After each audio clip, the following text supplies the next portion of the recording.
नमस्कार साथियों, कैसे हो आप सब। स्वागत है आपका आपके अपने YouTube channel study with N में। आओ कुछ नया सीखें। गाइस, आज की ये जो क्लास है वो बहुत ही बेहतरीन और स्पेशल होने वाली है।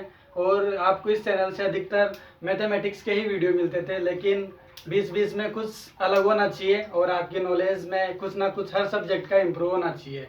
जैसा कि आपको दिख रहा है, पॉलिटी स्पेशल क्लास मतलब एक पॉलिटिकल साइंस की मतलब कॉन्स्टिट्यूशन से संबंधित एक क्लास है, मतलब संविधान से संबंधित। अपना जो इंडियन कॉन्स्टिट्यूशन है, जिसमें आपको पता है इंडियन कॉन्स्टिट्यूशन, इस पे अपन चर्चा करेंगे। इंडियन कॉन्स्टिट्यूशन में वैसे तो आपको पता है जो भारतीय संविधान है अपना, ये बहुत बड़ा है। मतलब इस संविधान को हाथी के बराबर, मतलब सबसे बड़ा, विश्व का सबसे बड़ा लिखित संविधान है, जिसको हाथी के बराबर बड़ा होने की संज्ञा दी गई है। आपको पता है कि संविधान की मोटे रूप से जानकारी कि संविधान में वर्तमान में 395 तो आर्टिकल है और 12 अनुसूचियां हैं, जिसमें 22 इसमें लैंग्वेजेज है, मतलब 22 भाषाओं का उल्लेख किया गया है। 22 भाषाओं का उल्लेख किया गया है इसमें। और जो अनुसूचियां हैं वो है 12। और इसमें जो अनुच्छेद है, मतलब जिसे अपन बोलते हैं आर्टिकल, वो 395 मतलब 395 है। इसी में से अपन जो एक स्पेशल विशेष चीज की बात करेंगे, उसमें अपन बात करेंगे आर्टिकल नंबर 19 से लेकर आर्टिकल नंबर 21 तक। मतलब अपन 19 की, 20 की और 21 की। शायद ही आपने अगर पहले संविधान विशेष की मतलब कॉन्स्टिट्यूशन की मतलब कोई चीज पढ़ी हो, मतलब इसको मोटे रूप से पढ़ा है, तो आपने देखा होगा कि 19, 20, 21 ये एक ऐसे आर्टिकल है जिसको अपन स्वतंत्रता से संबंधित आर्टिकल है।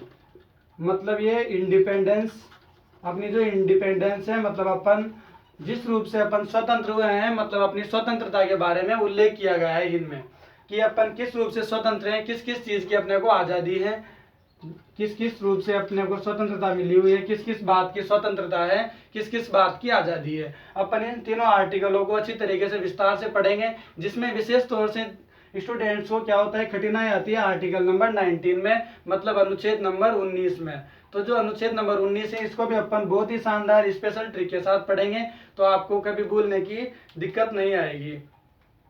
तो अपन क्या करते हैं गाइस, इन आर्टिकल्स को स्टार्ट करते हैं, एक एक को करके सीखने की कोशिश करते हैं। सबसे पहले अपने पास आर्टिकल नंबर 19। ये जो आर्टिकल नंबर 19 है गाइस, इसमें पहले 7 आर्टिकल दिए हुए थे। Article number 19, 1A, 1B, 1C, D, E, F, G। लेकिन वर्तमान में क्या किया गया है, इस आर्टिकल नंबर F को, बहुत पहले अभी बताऊंगा मैं आपको इसके बारे में, क्या क्या है क्या नहीं है और क्यों हटाया गया है, इसको हटा दिया गया है। और प्रेजेंट टाइम पे 1, 2, 3, 4, 5, 6 मतलब 19 के अंदर 6 ही आर्टिकल है, ए से लेकर जी तक F वाला आर्टिकल नहीं है। तो गाइस, मैं आपको एक स्टोरी सुनाता हूँ और उस स्टोरी को आप सुनना अच्छी तरीके से, और इस स्टोरी के माध्यम से आपको ये पूरे आर्टिकल मतलब 19 वाला जो आर्टिकल है, ये तो अच्छी तरीके से रट जाएगा, आपके दिमाग में एज इट इज छप जाएगा। सुनना।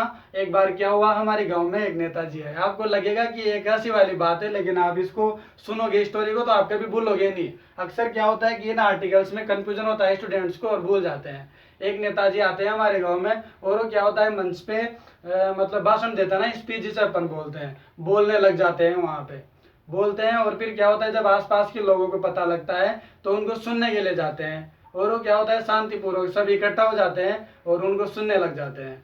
फिर क्या होता है, नेताजी को पता लगता है कि यहाँ तो बहुत सारी भीड़ इकट्ठी होगी, अपने को सुन रहे हैं सब।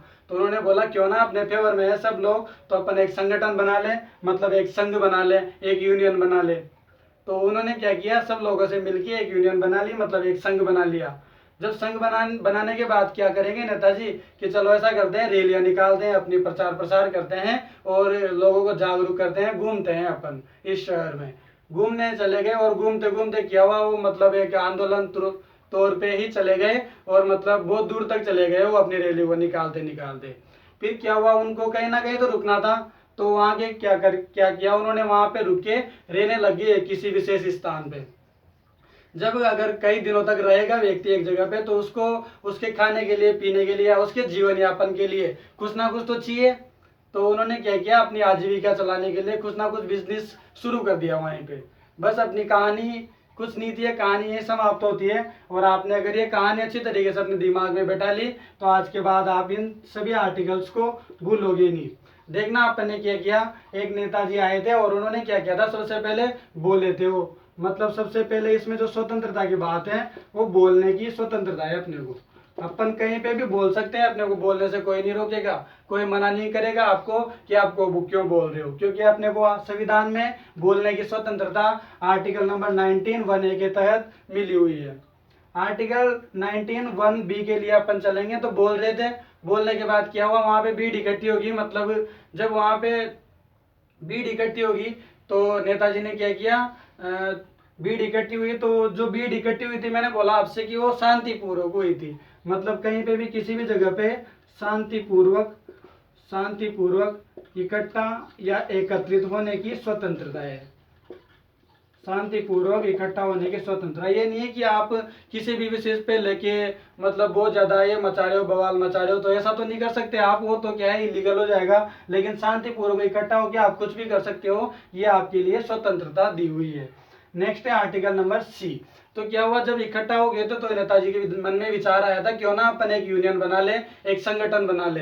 तो मतलब कहने का मतलब है इसमें है संघ बनाने की स्वतंत्रता, मतलब व्यक्ति को क्या है, संघ बनाने की स्वतंत्रता है, मतलब वो अपनी एक खुद की यूनियन बना सकता है, संघ बना सकता है, संगठन बना सकता है। ऐसा लिखा हुआ है आर्टिकल 19 1C के तहत लिखा हुआ है कि आप एक संगठन बना सकते हो। संगठन बनाने के बाद क्या किया था उन्होंने, वो रैलियां की थी, मतलब घूमे थे, मतलब कहीं पे भी आने जाने की स्वतंत्रता बोल सकते हैं अपन इसको, आने जाने की या घूमने की या विचरण करने की, आप कहीं पे भी विचरण करने की स्वतंत्रता, कहीं पे भी आ जा सकते हो, घूम सकते हो, अपनी इच्छा से कुछ भी कर सकते हो। ये मतलब आर्टिकल नंबर D 1D के तहत लिखा हुआ है, आने जाने की, घूमने की या विचरण करने की स्वतंत्रता। जब उन्होंने घूमा, एक दूसरी जगह पे गए तो वहां पे क्या किया, फिर वो बहुत दूर तक चले गए तो रहने लग गए, मतलब निवास करने की स्वतंत्रता, निवास करने की स्वतंत्रता, आप कहीं पे भी निवास कर सकते हो, आपको कोई नहीं रोकेगा, निवास करने की स्वतंत्रता आर्टिकल 19 नंबर 1E के तहत। इसके बाद F के बाद में आता है G, रहेगा व्यक्ति तो कुछ ना कुछ तो चाहिए, मतलब उसकी आजीविका, मतलब अपनी आजीविका चलाने की स्वतंत्रता। आजीविका चलाएगा तो मतलब आजीविका चलाने के लिए कुछ ना कुछ तो काम करेगा ना, मतलब उसको कुछ ना कुछ श्रम करने की स्वतंत्रता है, अपनी आजीविका चलाने की स्वतंत्रता है। अब अपना बीच में जो आर्टिकल नंबर F छूटा है इसके बारे में थोड़ी सी डिटेल जानते हैं। आर्टिकल नंबर F में क्या था, ये था संपत्ति का अधिकार। मैं बीच में लिख रहा हूं लेकिन आप इससे कंफ्यूज मत होना। संपत्ति का अधिकार वर्तमान में इस जगह पे नहीं है, मतलब मौलिक अधिकार में नहीं है। ये जो अपन पढ़ रहे हैं ना आर्टिकल नंबर 12 से आर्टिकल नंबर 35 तक, ये क्या है, व्यक्ति के मौलिक अधिकार है, मतलब इसके बारे में कोर्ट में या कहीं पे भी व्यक्ति अपील कर सकता है कि मेरे को ये वाला अधिकार नहीं मिल रहा, तो गवर्नमेंट क्या है उस नियम को उसके अकॉर्डिंग उसको लागू करवाएगी और उसको वो अधिकार दिलवाएगी। ये होता है मौलिक अधिकार का मतलब, फंडामेंटल राइट्स जिसको अपन बोलते हैं। तो इसी में अपन ने पढ़ा जो संपत्ति का अधिकार इसको हटा दिया गया। अगर हटाया गया है तो आपके दिमाग में प्रश्न आ रहा होगा कि अगर हटाया गया तो सर इसको कहाँ रखा गया, इसका क्या हुआ, मतलब क्या हुआ गाइस, जो संविधान में संशोधन हुआ था 44 नाम का अमेंडमेंट, मतलब 44वां संविधान संशोधन हुआ था 1978 को, मतलब 1978 को। इसके तहत इसको यहाँ से हटा दिया गया और इसको रिमूव करके कहाँ डाल दिया गया, आर्टिकल नंबर 300A में, मतलब आर्टिकल नंबर 300 के सब क्लोज नंबर A में, मतलब आर्टिकल नंबर 300 का A वाला जो पार्ट है, जैसे इसमें ABCD है, उसमें डाल दिया गया इसको, किसको, संपत्ति का अधिकार। तो आपको गाइस ये जो 19 वाले जितने भी आर्टिकल्स थे वो तो अच्छी तरीके से समझ में आ गए होंगे। अब इसको जो मैंने बताया आपको कि मैं आपके 19, 20, 21 3 आर्टिकल्स के बारे में डिस्कस करेंगे। 19 तो आपको समझ में आ गया, 20 वाला जो आर्टिकल है, 20 और 21 को भी ये समझ लेते हैं। 20 वाला जो आर्टिकल है आर्टिकल नंबर 20 जिसको अपन बोलेंगे, ये था अपना आर्टिकल नंबर 19। इसमें क्या है, अगर अपन कोई भी गलत काम कर देते हैं लीगल या इलीगल, जिसमें से अपने को कोई गिरफ्तार किया जाता है कोर्ट इसके द्वारा, थाने के द्वारा या कहीं पे भी, तो क्या करता है अपने को दोष सिद्धि, मतलब अपने दोष को सिद्ध करने का अधिकार है कि अपन अपने दोष को सिद्ध कर सकते हैं। इसके बारे में इसमें 2-3 बातें लिखी हुई है। अपने दोष को सिद्ध कर सकते हैं, अपन अपने विरुद्ध गवाही देने के लिए अपने को बाधित नहीं किया जाएगा, या फिर मतलब जिस टाइम पे आदमी को गिरफ्तार किया गया है, अरेस्ट किया गया है, उस टाइम के अकॉर्डिंग ही उस व्यक्ति को सजा दी जाएगी। ये वाले जो मैंने बातें बोली है वो इसमें लिखी हुई है, आपको समझ में आएगी। मोटे तौर पे आपको ध्यान रखना है दोष सिद्धि, मतलब दोष सिद्धि की स्वतंत्रता, मतलब आप अपने दोष को सिद्ध कर सकते हो कि मैं दोषी हूँ या निर्दोष हूँ। ये सब कुछ इसमें आर्टिकल नंबर 20 के तहत लिखा हुआ है। आर्टिकल नंबर जो 21 है, इसमें आर्टिकल नंबर 21 में आदमी के प्राण व दैहिक स्वतंत्रता यानी कि जीवन जीने की स्वतंत्रता, जो अपने लिए बहुत ही महत्वपूर्ण मतलब इम्पोर्टेंट है। आर्टिकल नंबर 21 के तहत व्यक्ति के जीवन जीने की स्वतंत्रता लिखी हुई है गाइस। मतलब क्या होता है, किसी भी तरीके का जो आपातकाल होता है ना, इमरजेंसी, उसमें भी ये आर्टिकल निरस्त नहीं किया जा सकता।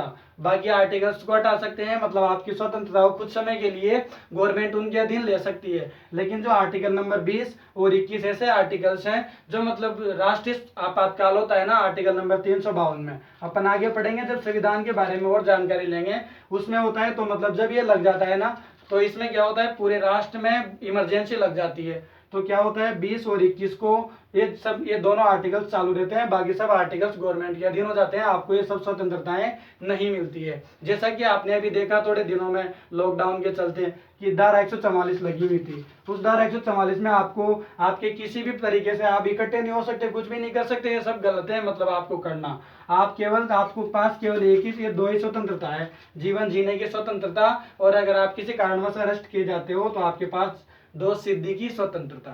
गाइस, उम्मीद है आपको बहुत कुछ सीखने को मिला होगा।